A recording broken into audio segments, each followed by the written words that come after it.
Cette descente du directeur général de la concurrence et de la répression des fraudes commerciales, en compagnie des contrôleurs commerciaux, vise à mettre fin à la hausse des prix des accessoires de prévention contre le coronavirus. Il s'agit des gels hydroalcooliques, des gants, des cache-nez, mais aussi de certains produits de première nécessité comme du riz et du sucre. Ce n'est pas que nous allons pour étouffer l'activité commerciale, mais on doit vérifier la régularité des prix qui sont pratiqués. C'est ça. Si c'est des prix qui sont pratiqués anormalement, si c'est des prix qui sont fixés de manière opportuniste, ils seront sanctionnés.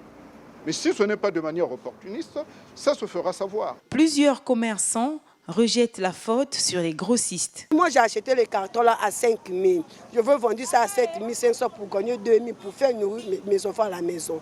Donc, si les policiers ont besoin pour arrêter, elle va rentrer d'abord au boutique pour arrêter les Ouarala, après elle est venue pour m'arrêter. Ce n'est pas un produit qui est fabriqué ici chez nous au Congo. C'est un produit qu'on fabrique ailleurs. Si c'était du local, on allait s'imposer sur le prix. On importe ça.